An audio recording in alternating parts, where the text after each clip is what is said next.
Bonjour David Alliot, je suis vraiment très heureux de vous rencontrer pour parler d'un livre fascinant, La Carlingue, la Gestapo française du 93 rue Lauriston. C'est publié par les éditions Talendier. C'est un livre fascinant parce que le sujet est fascinant et surtout c'est quasiment le premier livre, je dirais, scientifique sur la Carlingue. Vous dites que vous n'êtes pas historien, mais vous avez quand même un petite bibliographie qui montre que vous n'êtes pas ni un amateur ni un novice. Vous êtes spécialiste de Céline, spécialiste, on va dire, de l'occupation et des personnages de l'occupation. Tout à fait.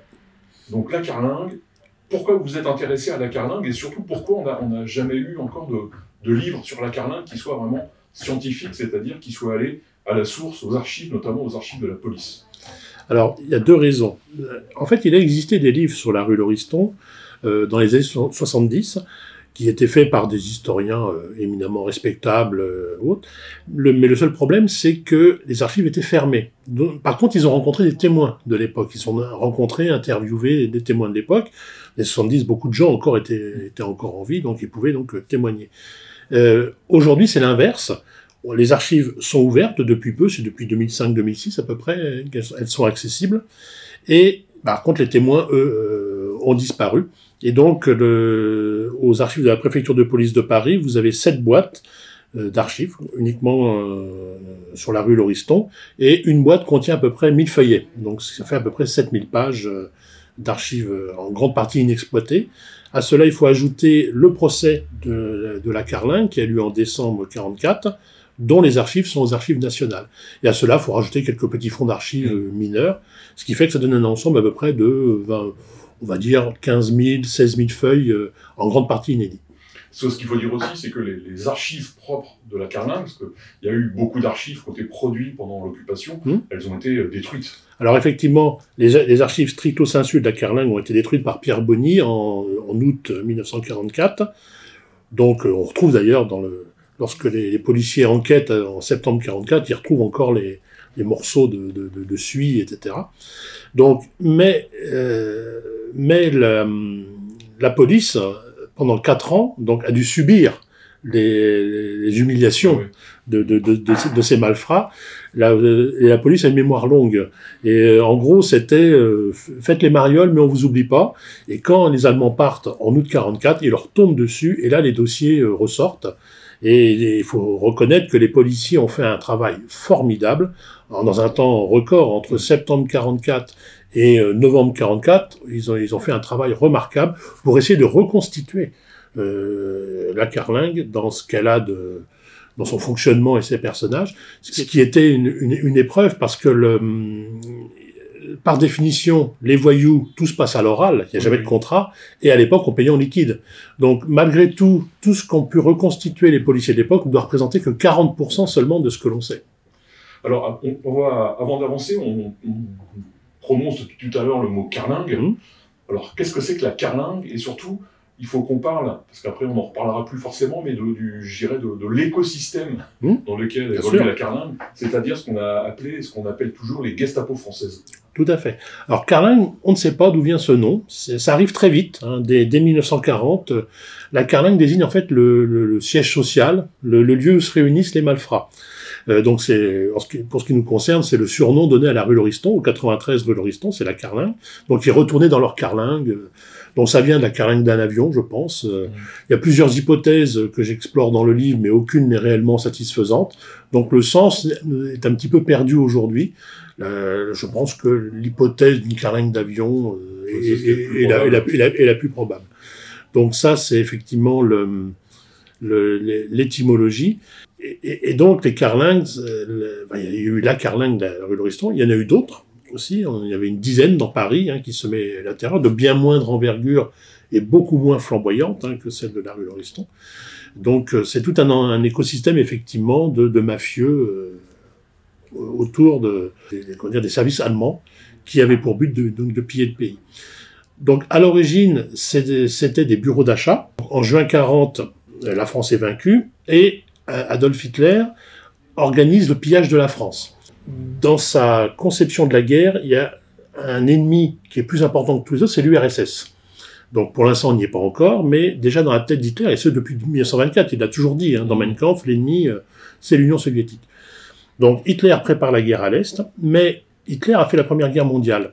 Il sait que l'Allemagne ne peut pas gagner sur deux fronts. Donc il faut, maintenant qu'il a gagné en France, bon, l'Angleterre étant hors d'atteinte, mais l'Angleterre n'est pas une menace, on va dire, militaire directe, il faut pouvoir piller la France, mais que la France reste tranquille. Donc il y a une équation assez particulière à avoir. Il faut que la France soit pillée pour l'affaiblir, qu'elle ne représente pas une menace pour l'Allemagne, mais qu'elle soit assez forte pour participer à l'effort de guerre contre l'URSS. Donc il faut trouver le juste milieu. Donc avec l'armistice de juin 40, la France doit donner 400 millions de francs par jour aux autorités allemandes. Alors c'est pas de l'argent qui s'en va en Allemagne, c'est en fait, l'Allemagne peut se servir dans les richesses françaises. Et là c'est le pillage absolu. D'ailleurs, ça a laissé un souvenir aux Français, puisque les Français voyaient partir leurs richesses par train entier en direction de l'Allemagne. Et en gros, il restait aux Français que les Rutabaga et les topinambours, et les queues interminables dans les grands magasins. Donc ça a laissé un souvenir terrible dans l'imaginaire national. Mais ça suffit pas pour l'Allemagne. Il faut encore un autre pillage, et celui-ci avec une façade légale, avec beaucoup de guillemets à légal. Et donc, ce sont les bureaux d'achat qui vont être chargés de fournir à l'Allemagne ce dont elle a besoin. Et pour ce faire, ils font appel donc à des voyous qui ont des réseaux, qui ont des indices que les Allemands n'ont pas, qui va leur permettre donc de fournir tous ces matériaux. Alors le procédé était très simple. Bon, j'ai essayé de faire un exemple très concret. Vous êtes un industriel prospère à Niort, prenons un cas au hasard. Vous avez des tonnes de ferraille, vous ne savez pas quoi en faire. La valeur est de 500 000 francs de l'époque. Moi, je suis Henri Lafont, je viens vous voir et je vous dis, je vous l'achète 1,2 million. Donc déjà, vous faites une très jolie culbute, et je vous paye en espèces. Belle plus-value, et en espèces, donc le fisc, c'est zéro. Donc c'est net d'impôt pour vous. Donc vous êtes content, on fait affaire, on top, etc. Moi j'appelle, je vous demande de les livrer à Saint-Ouen, donc vous mettez vos camions, vous livrez à Saint-Ouen. Je préviens les Allemands, et je leur vends aux Allemands 4 millions de francs. Bien sûr, les Allemands ne payent pas, puisque c'est prélevé sur les indemnités, les 400 millions par jour. Donc, qui est le perdant dans l'histoire? C'est les Français, l'État français, le fisc, et les citoyens français. Qui sont les gagnants? C'est vous et moi, et les Allemands. Donc tout le monde est content. Donc ça, c'est la première étape. Donc on a fait affaire, vous êtes content, je suis content, les Allemands sont contents. Mais après, on peut entretenir des liens amicaux, puisque j'ai été réglo avec vous. Je viens vous voir, je vous dis, vous n'avez pas un collègue qui a aussi à vendre? Vous ne connaissez pas, au hasard, un juif, un concurrent juif qui serait dans la panade? Et c'est comme ça que les bureaux d'achat se transforment en officines où on va traquer les matériaux, on va traquer éventuellement les usines tenues par les Juifs et qui pourraient être spoliées à moindre prix, et ainsi de suite. Et donc les profits engrangés sont énormes, parce que je vous ai acheté 1,2 million, je l'ai vendu 4 millions aux Allemands. Bon, j'ai des faux frais, j'ai des indices à payer, etc. Mais il me reste 3 millions de francs pour un coup de fil, un coup de téléphone. Oui, sachant qu'il y a aussi des richesses qui ne coûtent rien, puisqu'il y a aussi ces gens-là qui sont des mafieux, on va revenir sur l'idée, sont aussi des gens qui pillent, qui volent, qui rançonnent. Bien sûr. Donc, notamment, tout ce qui tourne autour de l'or, parce que bien sûr, l'or est de matière précieuse. C'est le nerf de la guerre en occupation.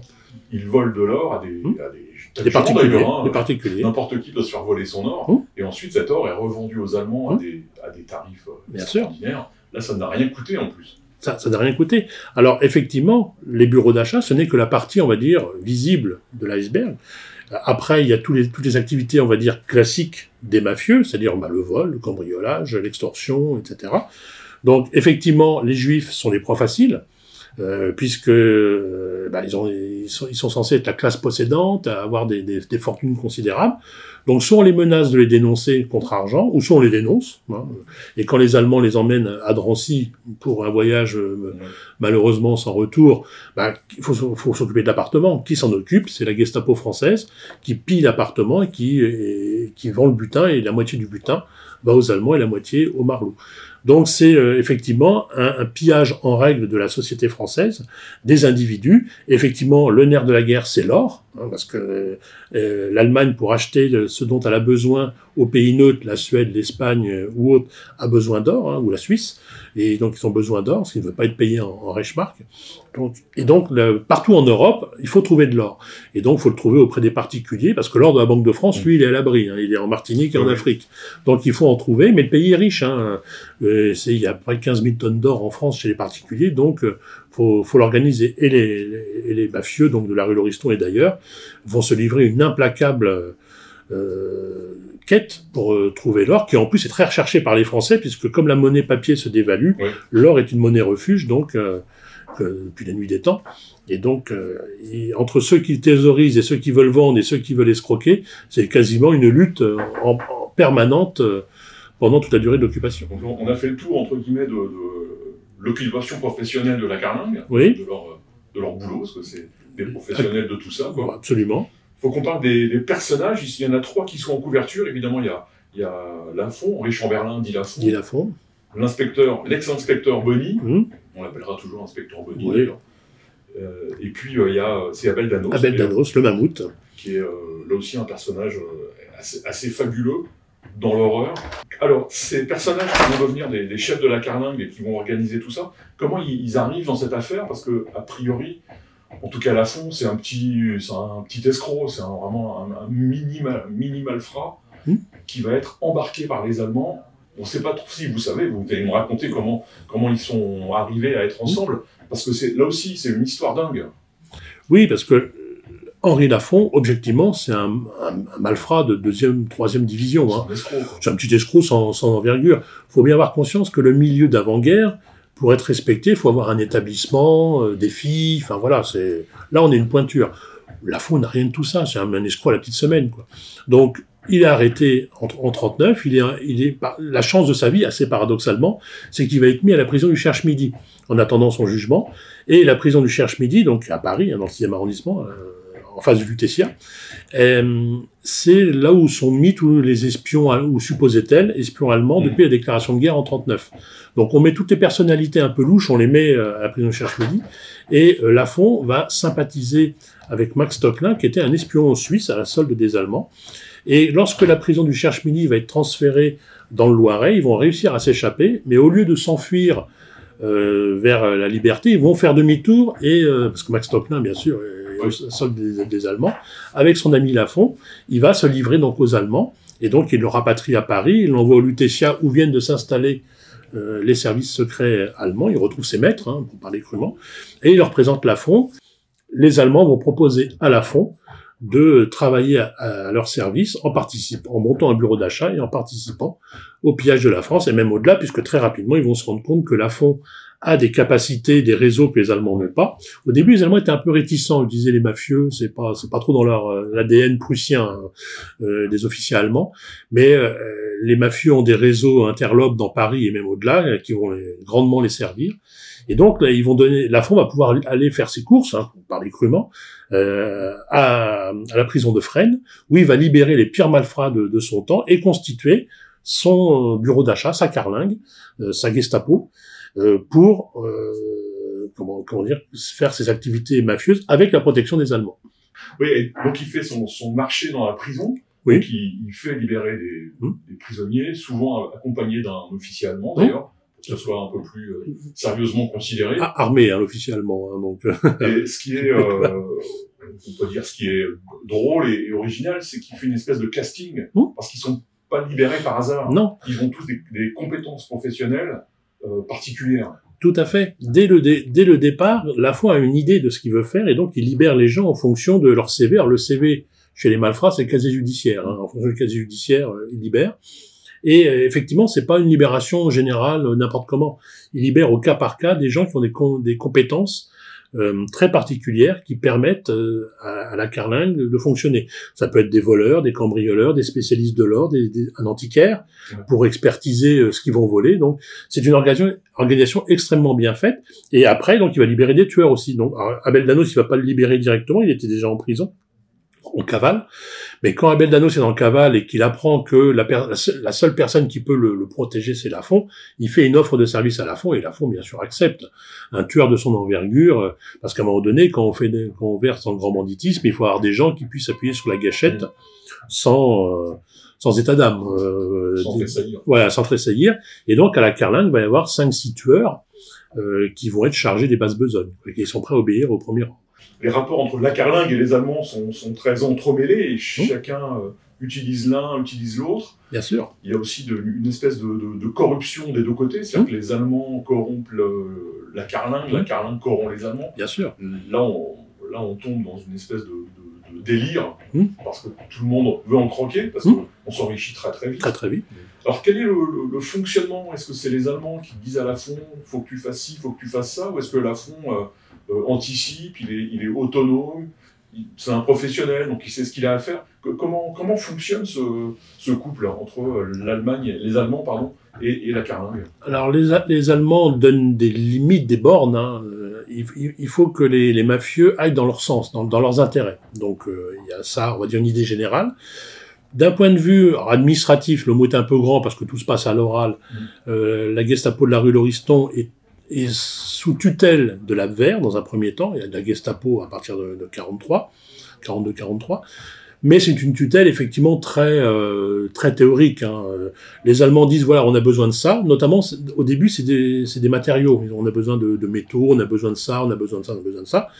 Les Allemands leur fournissent la protection, le fameux Ausweis, qui leur permet de quasiment tuer quelqu'un dans la rue sans être inquiété. Et en échange, les mafieux, les malfrats mettent au service des Allemands leur réseau souterrain, interlope et autres, pour faire ce dont ils ont besoin. Alors l'éventail est très large, hein. Ça peut être fournir des marchandises, faire tomber des réseaux de résistants. En fait, les Allemands demandent et Lafon propose, ou peut même devancer effectivement les désirs de ses maîtres. Et effectivement, grâce aux Allemands, les malfrats s'enrichissent à un rythme inconsidéré. Hein. On parle de fêtes, les malfrats donnaient les fêtes, leur premier milliard, c'est 1 milliard de centimes, c'est 100 millions de francs de l'époque. Le salaire minimum à l'époque, c'était 5 000 francs par mois. Voilà. Et eux fêtaient en un an leur premier milliard de centimes. Donc c'était des sommes, et en plus ils flambaient ça dans des fêtes somptueuses chez Maxims ou ailleurs, donc ce qui scandalisait la population qui, elle, vivait sous restriction.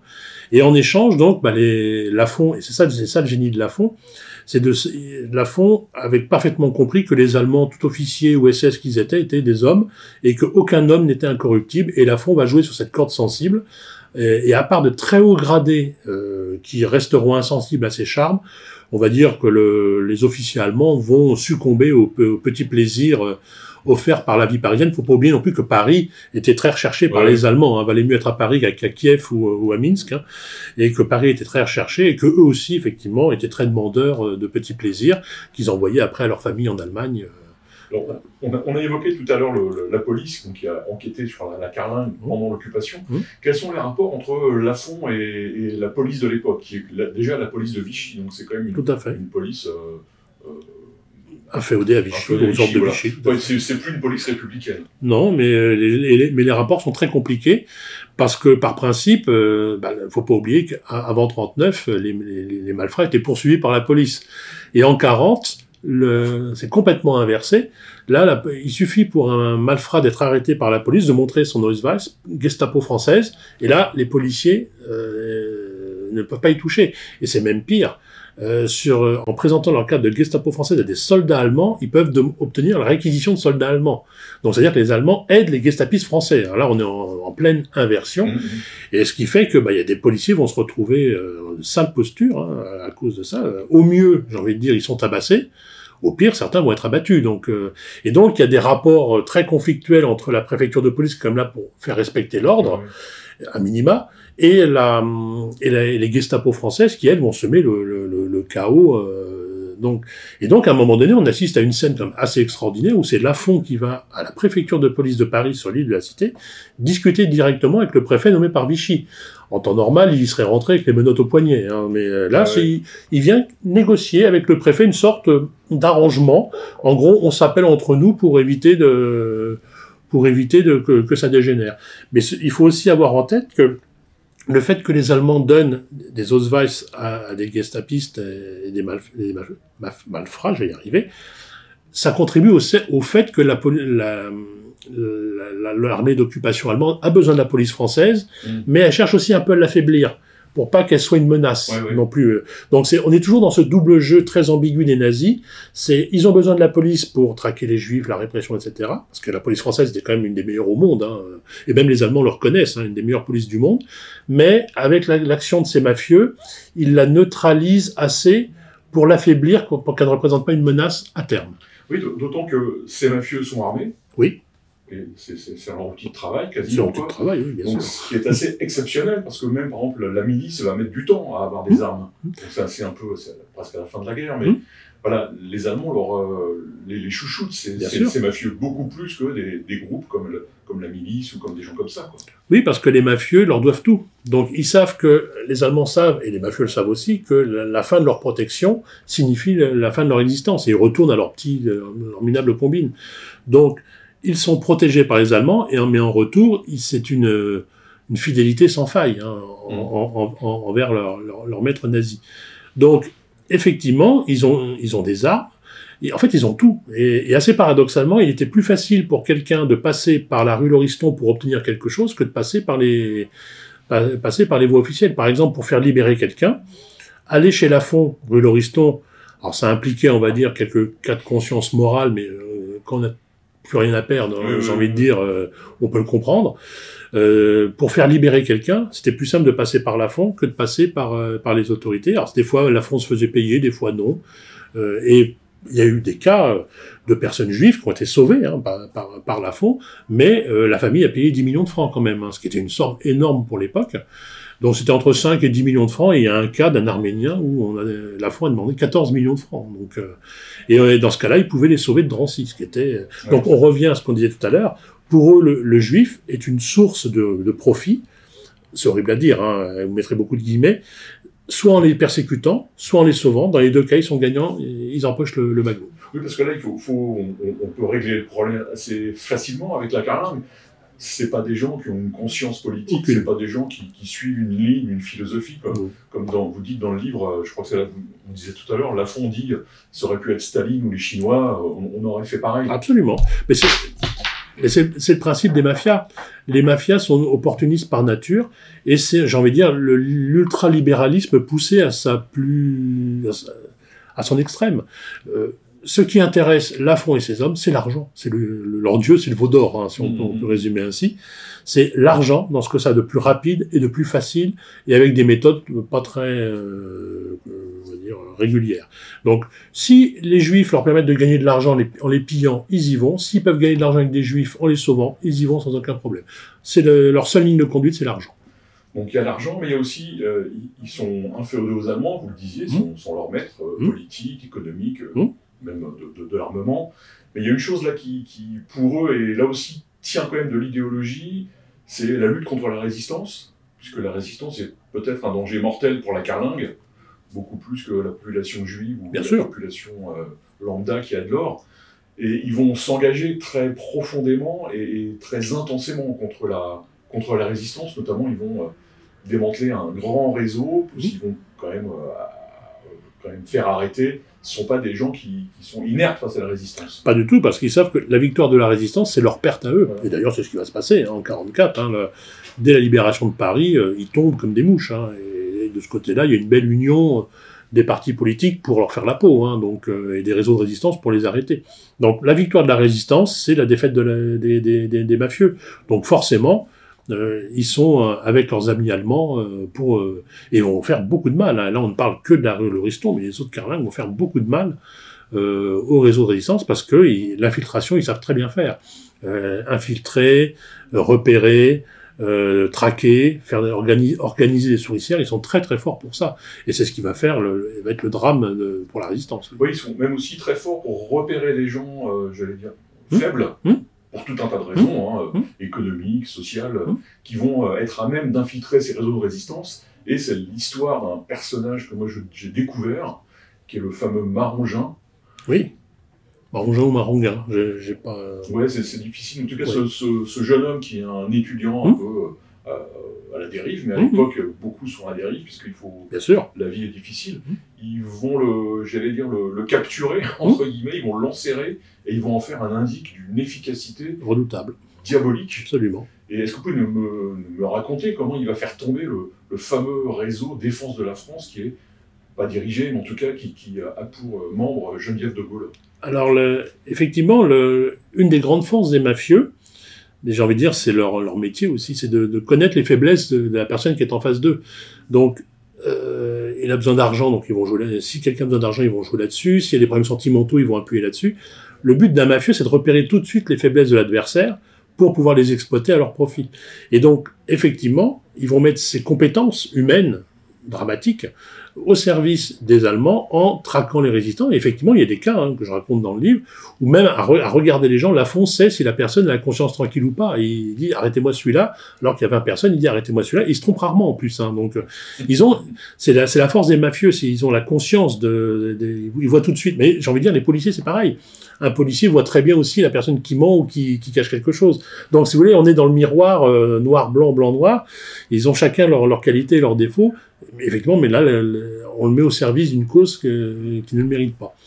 Et donc, ils vont repérer donc ce jeune Maronguin, Émile Maronguin, et qui était un étudiant du quartier latin, donc a priori qui vivait chichement, et ils vont l'embrigader. Alors lui-même n'est pas très clair non plus, mais ils vont l'embrigader en douceur, parce que tout se fait en douceur pour l'embrigadement chez Lafont. C'est Bonny qui va se charger de l'embrigader, de le cadrer un petit peu, parce qu'ils n'avaient pas trop confiance en lui. Bon, déjà, il gagne mieux sa vie, donc ça lui permet, dans une période de misère généralisée, de vivre, on va dire, un peu plus décemment qu'un étudiant dans le quartier latin. Et surtout, ils vont s'en servir comme taupe pour, d'abord, sur des petits démantèlements de petits réseaux. Et effectivement, son heure de gloire, si on peut dire, avec beaucoup de guillemets aussi, c'est le démantèlement des réseaux de la défense de la France, où le membre éminent, c'est les Geneviève de Gaulle, la propre nièce du général. Et donc, il va être chargé d'infiltrer ce réseau. Alors, ça se passe lentement, ça se passe pas du jour au lendemain. Et on va dire, ça se passe sur plusieurs mois. Il donne parfaitement, on va dire, de bons résultats aux membres au réseau. Donc, il monte en grade, parce qu'à l'époque, on monte très vite en grade, parce qu'on peut aussi, malheureusement, vite partir du réseau, et pas pour les bonnes raisons. Et donc, à un moment donné, il commence à avoir un petit peu d'envergure, et là, Lafont et Bonny organisent une souricière, mais ce qui devait être une souricière, on va dire classique, pour attraper 5, 6, 7 résistants, va se transformer en un fait d'armes considérable pour eux, parce que là, ils attrapent la nièce du général de Gaulle. Et là, c'est formidable. Et pour eux, on va dire en termes de réputation, et pour les Allemands, on a attrapé la nièce du général de Gaulle, donc le chef de la France libre. Donc c'est une prise sans aucune commune mesure pour eux. Et d'ailleurs, après, ils se débarrassent de Marongon, Maronguin, pardon. Ils se débarrassent de lui, parce que, on va dire, il est grillé de partout, quoi. Donc, il a fait tomber 3-4 petits réseaux avant. Défense de la France, c'est, on va dire, son chef-d'œuvre avec beaucoup de guillemets. Et après, il se débarrasse de lui et il finit déporté lui aussi. Et il reviendra, il survivra au camp, et il revient en France en 45 pour être fusillé en 46. Donc, à cause de ça, d'ailleurs. À cause de ça, puisqu'il va y avoir un procès, ce sera le procès de défense de la France, où il est l'accusé principal, les autres ayant déjà été fusillés ou tués. Donc, et il va être condamné à mort et fusillé. Il y a une autre partie que ça, c'est presque un truc que un mythe que vous détricotez un peu, c'est la Carlingue comme un lieu de torture, un lieu d'abomination. Mm-hmm. Ce sont des gens abominables. Oui. Il n'y a pas de doute là-dessus. Mais il n'y a pas de chambre de torture, il n'y a pas de cage, voilà. Il n'y a pas de... Parce que c'est un lieu qui faisait peur, donc on a imaginé tout un tas d'histoires. Bon, ils vont torturer après, quand ils vont aller dans le sud, voilà, c'est vraiment des gens qui savent faire. Mais en tout cas, à Paris, il n'y a pas ce genre de choses. Alors, effectivement, ça a longtemps été la légende de la rue Lauriston, c'était les baignoires, les prisons, les hurlements qu'on entendait. Bon, ceci dit, quand vous étiez emmené rue Lauriston dans le bureau de Lafont, je pense pas que c'est le meilleur moment de votre vie. Voilà. Alors qu'il y ait eu des baffes ou des menaces ou quelques éclats de voix, c'est fort probable. Mais le cas de 93 rue Lauriston était une sorte de siège social, une vitrine, un bel hôtel particulier. C'était plus conçu pour les réceptions mondaines, choses comme ça. Bon, voilà. Ceci dit, ils ont reçu des gens qui ne devaient pas avoir la conscience tranquille et qui n'étaient certainement pas joyeux de se retrouver là. On va dire, les choses sérieuses avec beaucoup de guillemets se passaient place des États-Unis, où il y avait un autre hôtel particulier qui avait été réquisitionné, où là, les étages, les deux derniers étages, il n'y avait aucune ambiguïté là-dessus, c'était des cellules, baignoires et salles de torture, et c'est certainement là que Bonny et autres torturaient, on va dire, allègrement les résistants et autres. Le 93 rue Lauriston est une sorte de vitrine. Mais ils ont colonisé en fait tout le quartier. Dans la carte qui est publiée en ouverture du livre, on se rend compte qu'ils avaient une dizaine d'adresses dans le 16e arrondissement, et que avec des affectations diverses, garages, cantines pour la brigade nord-africaine, il y a un petit peu de tout. Mais en fait, le 93 rue Lauriston, c'est le siège social. Et les autres, c'est des filières. Oui, parce que bon, ça, on va pas s'étendre là-dessus, mais c'est-à-dire que l'époque fait qu'ils ont tout pouvoir, soit pour investir des hôtels particuliers dont le propriétaire est parti, mais aussi des hôtels particuliers de juifs qui ont été déportés. Voilà, ils ont tout pouvoir. Et ils s'en servent. Ils s'en servent, ils ne vont pas le gêner d'ailleurs. Donc, faut pas oublier que, historiquement, le quartier de la Pègre, c'est Pigalle. Et là, à partir de 1940, la Pègre migre dans le 16e arrondissement, ce qui est quand même assez extraordinaire. Alors, le 16e arrondissement n'est pas un arrondissement inconnu pour les malfrats, mais c'était leur terrain de chasse. C'était là où ils faisaient les cambriolages et leurs mauvais coups. Et là, pendant 4 ans, ça va devenir leur lieu de résidence. Et donc, bien sûr, l'hôtel de la rue Lauriston appartenait à un Américain, donc hop, on réquisitionne. Les appartements ayant appartenu à des Juifs, on les vide. Et si des fois on a besoin de se loger, on le prend. Et les meubles aussi, enfin, on se sert allègrement des appartements, du mobilier, tout ce qui traîne. Et donc, la plupart dans les dossiers, que j'ai retrouvés dans des malfrats, loge chez un appartement ayant appartenu à un Israélite, comme on disait à l'époque, mis à sa disposition par les autorités allemandes. Donc, on se loge bien, on gagne beaucoup d'argent, on se loge bien, on vit bien, on est dans les beaux quartiers. Plus belle la vie. On va passer maintenant à la brigade nord-africaine. Alors, je saute pas mal de chapitres de votre livre, mais d'abord, il faut lire le livre, c'est quand même le plus important. Parce que, bien sûr. J'ai trouvé qu'il était bien écrit, voilà, et en plus, il y a... on se tord pas de rire, faut pas exagérer, mais il y a de l'humour, là il y a des petites phrases très légères qui font que on avance avec beaucoup de plaisir, et surtout il y a plein d'anecdotes, évidemment, donc c'est un livre d'historien, mais c'est un livre hyper vivant, avec plein de personnages, plein d'anecdotes, notamment sur les rapports entre les Gestapo entre elles, enfin voilà, tout ça il faut le lire parce que c'est que des découvertes, mais on va pas rentrer dans tous ces détails-là. On va passer à la brigade nord-africaine, parce que c'est une chose connue, mais extrêmement mal connue. C'est une brigade de la Gestapo française, donc qui est créée par notre ami Lafont, qui va faire régner la terreur dans le sud de la France, en Dordogne notamment. Dordogne, le Limousin, oui. Comment Lafont a l'idée d'employer donc des Algériens, des Marocains, surtout des Algériens, pour créer une sorte de légion SS au petit pied, mais avec les mêmes compétences tortionnaires de la SS. Disons qu'on est fin 43, et Lafont, il est un peu comme tout le monde, il voit bien qu'après Stalingrad, les glorieuses avancées de la Wehrmacht ne sont plus qu'un lointain souvenir. Et au contraire, ça commence même à aller de plus en plus mal, puisque l'Afrique du Nord tombe aux mains des Anglo-Saxons, et que partout le front recule. Donc, il y a aussi comment dire, en France, il y a de moins en moins d'hommes, parce que au fur et à mesure, Hitler envoie de plus en plus d'hommes sur le front de l'Est, donc le front occidental est de plus en plus dégarni, et donc les Allemands ont de moins en moins d'hommes pour tenir le territoire français. Et c'est à partir de 1943 aussi, la résistance commence à relever la tête.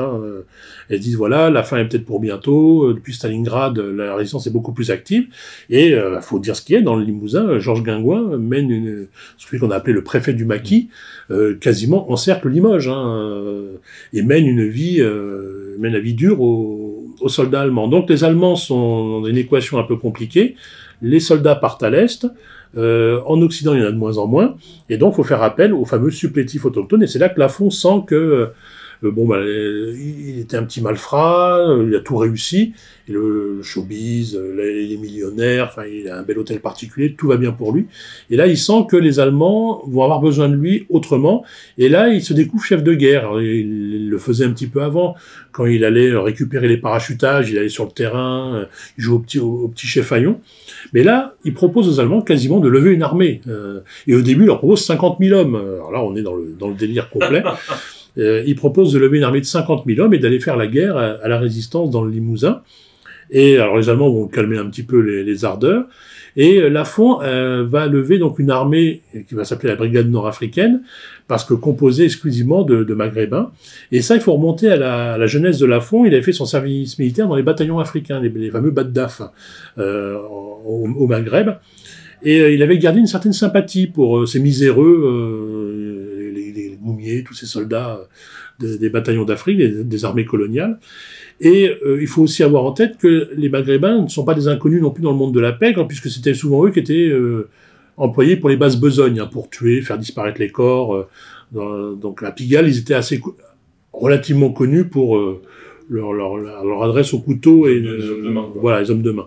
Et donc Lafont va, c'est un mélange de ces deux choses-là, va créer donc cette armée de briques et de broc, équipée par Joinovici, et armée par les Allemands.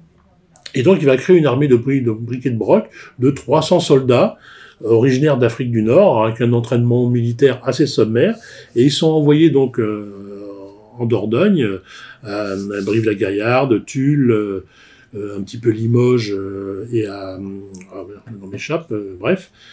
Et ils sont envoyés donc dans le Limousin, où on va dire leur aptitude au combat est quand même très moyenne, parce que les résistants, eux, connaissent bien le terrain, par contre. Hein, ils n'hésitent pas à faire le coup de feu, mais ils vont malheureusement s'illustrer dans le pillage, hein, le pillage, la traque, les massacres, hein, pour dire les mots, dans les massacres, dans les pillages de toute la région. Donc ils vont laisser un souvenir abominable à la population, et on va dire les aptitudes de combat ne vont pas être, on va dire, flagrantes, et donc très rapidement l'expérience tourne court, parce que Lafont est bien lucide, hein, sur les piètres qualités de ces soldats. Même les Allemands aussi ont quelques doutes, mais par contre ils vont laisser un souvenir à la population locale absolument abominable. C'est vrai qu'à Tulle on parle beaucoup des 100 pendus de Tulle en juin 44, ce qui est absolument affreux, hein, abominable. Mais avant les 100 pendus de Tulle, ils ont eu 3 semaines, 3 semaines, un mois avec la brigade nord-africaine qui a ravagé la région, massacré des gens, enfin torturé, pillé. Enfin, c'est vraiment abominable. Oui, parce que là aussi on se rend compte que logiquement, enfin normalement ils sont là pour lutter contre les résistants. Comme vous le disiez, militairement ils sont nuls. Oui, ils sont nuls, oui. Donc, ce qu'ils vont faire, ils vont faire ce qu'ils savent faire. Ça faire, oui. Parce que les chefs de la brigade sont des hommes de Lafont, sont absolument. Des truands. Et donc, ils ont une ville sous leur coupe et ils vont rançonner, ils vont piller. Quoi. Vous confiez la sécurité d'une ville à des malfrats, qu'est-ce qu'ils vont faire? Ils vont piller, quoi. C'est pas les hommes de Lafont, c'est des voyous. Donc, ils n'ont aucune connaissance de stratégie militaire, de discipline, d'organisation, d'intendance. Rien de ce qui fait une armée. Donc, ils arrivent dans un coin. Bon, ils voient que les résistants sont plutôt coriaces, donc ils vont faire le coup de feu, mais on va quand même pas risquer sa peau pour... voilà. Donc, ils font le coup de feu, mais par contre, une fois revenus en ville... alors ça, on va parader. On va se mettre... On va faire le beau, et puis on va se servir, quoi. On va dire, tiens, par exemple, une vague dénonciation, le boulanger est résistant, on y va, et on pille les meubles, on pille l'argent, on pille l'or, etc. Des fois, on emmène le boulanger avec, qui sont peut-être souvent libérés, mais pas toujours. Des fois, certains seront déportés, ou tués même. Donc voilà, c'est l'arbitraire le plus absolu, sauf pour les combattre, là, on y va très modérato, quoi. Et les rares expériences, les rares témoignages de combat qu'il y a eu entre la brigade nord-africaine et les résistants, c'est une catastrophe pour Lafont, quoi. Donc à un moment donné, lui-même, l'annonce du débarquement le 6 juin, Lafont remonte à Paris et les autres aussi. Mais Lafont, il fait ça pour gagner de l'argent auprès des Allemands, ou pour redorer son blason, parce qu'il a envie de faire le beau auprès des Allemands? Alors, il y a plusieurs hypothèses qui peuvent se combiner. C'est effectivement, aller au-devant de ses maîtres, se rendre indispensable, en disant, voilà, je suis aussi chef de guerre que vous, je suis français, je peux les mater, etc. Donc, se rendre indispensable auprès des Allemands. Mais il y a aussi une arrière-pensée, c'est d'abord, quand il veut constituer une armée de 50 000 hommes, lui aussi voit bien que Stalingrad a changé la donne et que les Allemands ne sont plus aussi sûrs, aussi conquérants qu'avant. Et s'il était à la tête d'une armée de 50 000 hommes entièrement dévoués, il devient une force politique. Et à un moment donné, il peut être courtisé par les Alliés, par les Américains ou les Anglais, et à un moment donné, basculer d'un côté ou de l'autre en fonction de ses intérêts. Il ne faut pas oublier, c'est un mafieux. Hein. On joue toujours sur double tableau. Hein. Donc, Bon, il s'est donné corps et âme pour les Allemands, mais si demain les Américains ou les Anglais lui promettent la vie sauve en échange d'une bascule de leur côté, il pourrait aller finir ses jours en Espagne ou en Irlande ou aux États-Unis ou ailleurs. C'est un argument à ne pas rejeter. Donc, il y a aussi les intérêts de Lafon, les intérêts des Allemands qui s'entremêlent. Alors, bien sûr, c'est un jeu de dupes. Hein. Les Allemands veulent des hommes et Lafon veut peut-être une armée pour essayer de sauver sa peau. Avant de passer à la fin de la carlingue, et puis après la carlingue, on va parler de quelques personnages dont vous parlez, on va dire des people de l'occupation. Il faut parler de deux personnages absolument majeurs dans l'histoire de la carlingue, qui vont avoir une influence et qui vont conduire à l'arrestation des chefs de la carlingue. C'est d'une part Boni, l'inspecteur Boni. Après, on va parler de Johannovici, qui là c'est un personnage qui dépasse tout ce qu'on peut imaginer en termes de romanesque, qui est l'inspecteur Boni. Il va devenir le second de la carlingue, il va devenir l'adjoint de Lafon, numéro 2, même si leurs rapports sont un peu étonnants, mais en tout cas il est numéro 2 de la carlingue. Que fait un ancien inspecteur de police à la carlingue? Alors Pierre Boni, effectivement, c'est lui aussi un personnage romanesque, un personnage assez étonnant. C'est un des grands flics de la PJ française, la sûreté, comme on disait à l'époque. Et on retrouve son nom dans plusieurs affaires, dans l'affaire Seznec, on le retrouve dans l'affaire Stavisky et l'affaire Prince, donc il y a le prolongement de l'affaire Stavisky. Donc toutes les grandes affaires de la Troisième République finissantes, on retrouve son nom, pas toujours de façon très élogieuse, mais Boni avait l'impression d'être un flic aux méthodes un peu hétérodoxes, mais qui obtenait des résultats. Sauf qu'à un moment donné, le fameux Urbis, il va se croire intouchable, invulnérable, et il va déraper dans l'affaire Prince. Et là, la chute va être brutale, puisqu'il va être révoqué de la police française pour ses méthodes, on va dire, pas très... C'est-à-dire qu'il fabrique des preuves, en fait. Oui, il fabrique des preuves. Enfin, en fait, c'est lui qui avait la vérité et les preuves devaient suivre, quoi. Donc, voilà. Donc, sauf que la police, c'est pas tout à fait comme ça. Et à un moment donné, même les magistrats étaient très dubitatifs devant les preuves qu'il apportait. Donc, il est révoqué, il va grenouiller dans divers milieux à la fin entre 38 et 39. Et en 41, fin 40, début 41, donc les Allemands, il fait une offre de service aux Allemands. Les Allemands sont intéressés parce que la police, comme j'ai dit, la police française est une des meilleures au monde. Donc, mais c'est un policier véreux, c'est un ripou quand même. Et donc ils vont le mettre avec Lafon, qui lui, donc la carlingue, c'est des mafieux, des malfrats, et la discipline, l'organisation, la discipline, c'est pas trop leur truc.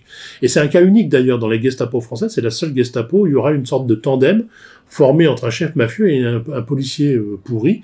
Et Boni va apporter en fait les méthodes de la PJ, la police judiciaire, il va les apporter rue Lauriston, avec des ordres de mission, des dossiers. Il va structurer un petit peu le bordel ambiant.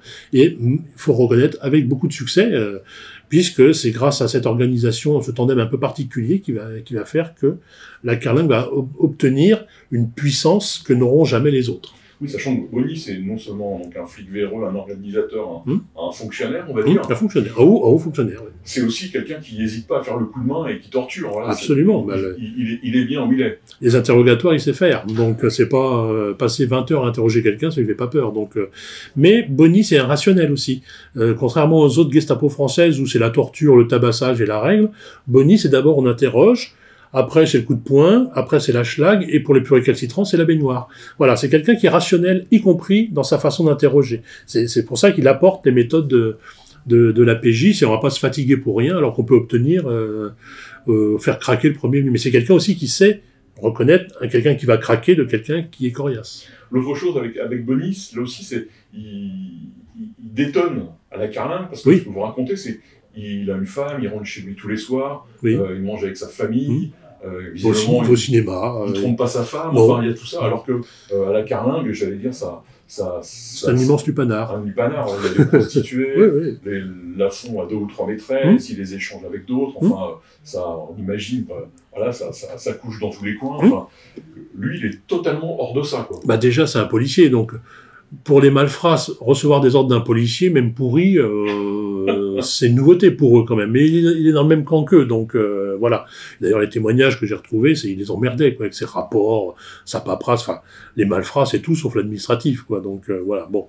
Mais il faut organiser un petit peu tout ça. Mais effectivement, Bonny a exactement la même vie pendant l'occupation rue Lauriston qu'il l'avait avant. C'est-à-dire, effectivement, il est fidèle, il est père aimant, il va au cinéma tous les samedis soirs avec sa femme et son fils voir les nouveautés, enfin... Il a la vie la plus rangée du monde, alors qu'effectivement, la Carlingue, c'est un immense lupanar, quoi. C'est argent, femmes, prostituées, champagne et caviar, quoi. Donc, mais pas lui.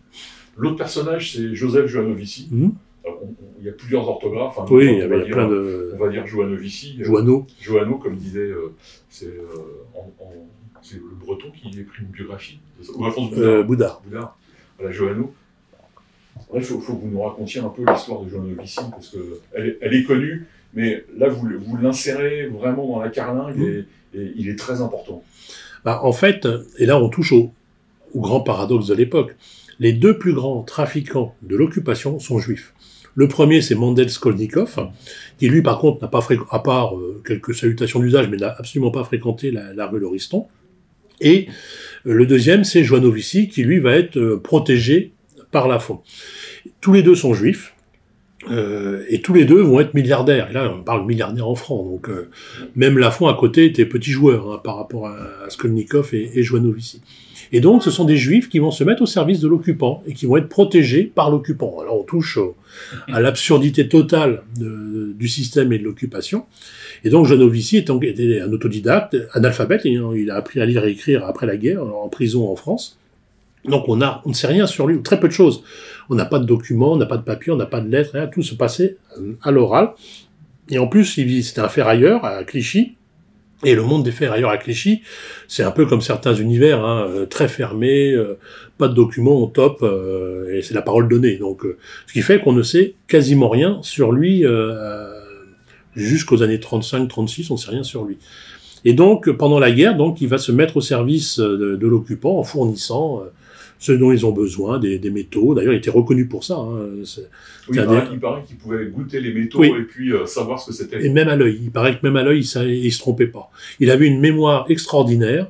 Il avait un sens visuel. Il savait, il savait, à partir d'un tas de ferraille, il savait parfaitement ce qu'il allait exploiter ou pas et combien il allait en tirer. Ce qui était, pour les Allemands, très précieux, parce que pour l'effort de guerre allemand, ils avaient besoin d'énormément de métaux pour les obus, les chars et autres, et donc Joanovici pouvait dire, en voyant un tas de ferraille, ça, et il ne se trompait pas. Donc c'était quelqu'un de très précieux, c'est ce qu'ils appelaient un Wehrmann, un homme de confiance, et donc il se met au service de l'occupant, et protégé par Lafon. Et donc il va faire des petits trafics aussi avec Lafon, et effectivement, ça va mal se terminer, parce qu'à un moment donné, en 44, lui aussi est compromis, hein, c'est un profiteur de guerre, et il va sauver sa tête, notamment avec plusieurs choses, c'est qu'il avait gagné beaucoup d'argent, mais il en redistribuait beaucoup. Comme beaucoup, il finançait à la fois, il gagnait beaucoup d'argent d'un côté, mais il s'assurait des fidélités de l'autre en distribuant de l'argent à des réseaux de résistance. Donc voilà. Et son fait d'armes, c'est d'avoir balancé ses anciens amis. Donc Lafon et Bonny vont commettre l'erreur de communiquer par une histoire assez rocambolesque, mais à un moment donné, Joanovici va avoir l'adresse de la planque de Lafon et de Bonny en septembre 44 dans le Loiret, et bien sûr, il va les balancer, et ainsi sauver sa tête, dans un premier temps, pour l'épuration. Oui, sachant que Joanovici a même, tout en finançant la Carlingue, il a financé une partie des armes des résistants de la police, tout à fait. Des uniformes, des mitraillettes. Donc, comme beaucoup de gens, il jouait sur les deux tableaux, quoi. Donc, pour assurer sa survie, faut juif pendant l'occupation, il fallait mieux contribuer à beaucoup de choses pour assurer sa survie. Hein. Donc, et donc, effectivement, il était copain avec les Allemands, il les aidait, les Allemands, il payait, il corrompait lui aussi les Allemands, il faisait des affaires avec la Gestapo française, et aussi, il versait de l'argent aux organismes, aux réseaux de résistance. Et là aussi, sur Joanovici, vous citez des sommes d'argent. C'est des sommes d'argent extraordinaires. Pour l'époque, oui. Il peut très bien mettre sur la table le prix d'un hôtel particulier pour Lafon ou ses hommes. Il peut offrir des voitures. Enfin, c'est... La fortune de Joanovici était estimée à peu près entre 1 milliard et 2 milliards de francs de l'époque. Le seul dont on peut estimer la fortune, c'était Skolnikov, parce que lui investissait dans l'immobilier. Donc, ce qui fait qu'après-guerre, on a pu réquisitionner et faire un inventaire de ses biens. Donc on était dans les plus de 2 milliards d'euros. Genovici, c'est plus dur, c'était de l'argent liquide, mais le milliard, entre 1,5 milliard et 2 milliards d'euros, ce n'est pas impensable. Je rappelle que le salaire moyen, c'était 5 000 francs à l'époque, par mois. Donc on est dans des sommes stratosphériques, incommensurables même pour l'époque. Donc pour arriver vers la fin, donc Lafont, Bonny et leur famille, parce qu'ils sont partis avec leur famille en voiture. Sauf qu'au bout d'un moment, ils sont bloqués quelque part. C'est la mafia, la famille, c'est important. Dans une petite ferme. Là, ils sont évidemment capturés rapidement par la police. Ils se rendent très simplement. Ils tombent très facilement. C'est fini. Alors, ils voulaient partir en Espagne, mais ils s'étaient acheté une petite ferme dans le Loiret, c'est ce qui les perdra d'ailleurs. Une petite ferme dans le Loiret. Pour attendre que ça se calme et continuer la route. Alors c'est vrai que partir en Espagne avec une Bentley et une Jaguar, c'était pas forcément l'assurance d'une grande discrétion pour franchir la frontière. Mais bon, voilà. Mais ils partent effectivement avec femme et enfants, une étape dans le Loiret avant de poursuivre vers l'Espagne en attendant des jours meilleurs. Mais la police était plus rapide qu'eux. Donc ces gens-là vont être jugés très rapidement. Très rapidement, parce qu'on jugeait vite à l'époque. Oh, très vite. Oui, puis il faut se remettre aussi dans le contexte de l'époque. On est en septembre 44, on sort de 4 ans d'occupation. Les Français, les privations, l'humiliation, etc. Donc ils veulent des têtes. Or, les têtes d'affiche, elles sont à Sigmaringen, Pétain, Laval, tout le monde a fui en Allemagne. Donc il y a l'opinion publique qui réclame des têtes, et le gouvernement ne peut pas leur en donner, sauf la capture des gestapistes français. En plus, j'ai envie de dire, c'est des bons clients, ils ont une sale gueule, c'est des mafieux, personne va les pleurer. Donc voilà, ça permet au pouvoir gaulliste de montrer très rapidement qu'on est à pied d'œuvre et on va sanctionner sévèrement les profiteurs de guerre. Et donc là, ils ont les 15 les chefs de la carlingue. C'est presque cadeau pour le gouvernement. On donne à la police 2 mois, donc septembre, en novembre, on leur dit bon allez, c'est fini, circuler, il n'y a plus rien à voir. Et en décembre a lieu le procès. Et il n'y a pas beaucoup de suspense, c'est condamnation à mort pour presque tout le monde. Sauf que ce qui est intéressant, c'est que Lafont fait preuve d'une certaine bravache. Il sait que c'est fini, donc il va faire du Lafont. Il va faire du Lafont. Celui qui est un peu, j'allais dire, il est un peu décevant, mais il joue sa peau, c'est Bonny. C'est Bonny. Il va quand même essayer jusqu'au bout de... Jusqu'au bout, il a espéré une grâce qui ne viendra jamais. Alors Bonny, dès son arrestation, il joue carte sur table, il dit voilà, il balance tout. Il y a aux archives, il y a les interrogatoires de Bonny, sont passionnants parce qu'il raconte tout, bonne mémoire, flic, bonne mémoire, les détails, c'est quelqu'un vraiment, les interrogatoires de Bonny sont vraiment passionnants parce qu'il raconte tout, et des fois il y a Lafont à côté qui fait oh non, je m'en rappelle plus, et Bonny, il fait semblant de ne pas s'en rappeler, mais Bonny est très précis, donc c'est toujours très, très insolite. Donc Bonny se dit, je vais collaborer, après tout, je suis un ancien flic, je connais la maison, je collabore, il paraît même que c'est lui qui t'appelle lui-même ses procès-verbaux. Donc, vous voyez, on est dans une ambiance vraiment assez surréaliste aussi. Donc, et jusqu'au bout, il a espéré, peut-être pas réintégrer la police, mais au moins sauver sa tête. Et là, effectivement, il va être très déçu. Et Lafont, lui, va se la jouer, grand seigneur. C'est le prince de la rue Lauriston, le caïd de la Pègre. Il sait que c'est foutu. Et donc, oui, il assume, même des choses qu'il n'a pas commis, il dit c'est moi. Enfin, j'assume la responsabilité. Et il va partir avec un certain panache, on va dire. Et même face au poteau d'exécution, il sera pas lâche, quoi. Il va dire bon, allez, hop, on y va, j'en ai pas profité, allez, hop, c'est fini, quoi. Donc les chefs sont fusillés, mais il y en a beaucoup qui sont fusillés, beaucoup de second couteau. Ou liquidés. De second couteau, là, il y en a très peu qui échappent. Et même, il y a vraiment des immondes crapules qui sont capturés, et des tortionnaires, enfin des gens abominables. Mais, pour finir, et dans votre livre, il y a d'autres personnages. Il y a des personnages abominables, des vrais collaborateurs comme Jean Luchaire, on peut parler de lui, parce que c'est aussi un personnage important dans l'histoire de la carlingue. Mais il y a aussi Tino Rossi. Oui. Et il y a le docteur Petiot. Bon, il n'y a pas que, il y en a d'autres. Il y a plein d'autres gens. Il y a plein d'autres gens, plein. Mais il faut lire le livre, parce qu'il faut les découvrir. Mais ces trois-là, donc, Jean Luchaire, moi je connais un peu son histoire. C'est un homme assez... il a un destin incroyable. C'est-à-dire qu'il devient un collabo, alors que toute son histoire familiale fait qu'il aurait dû être à Londres. Jamais dû faire ça. Tino Rossi, pour moi, Ben oui. Je commence à avoir l'âge de l'avoir vu à la télé quand j'étais gamin, Pareil. ces petits Papa Noël. Absolument. Donc j'ai ce gros bonhomme qui chante ce truc avec cette voix à la Tino Rossi. C'était la star de nos parents et de nos grands-parents. Hein, donc on s'aperçoit que il n'est pas clair pendant clair du tout.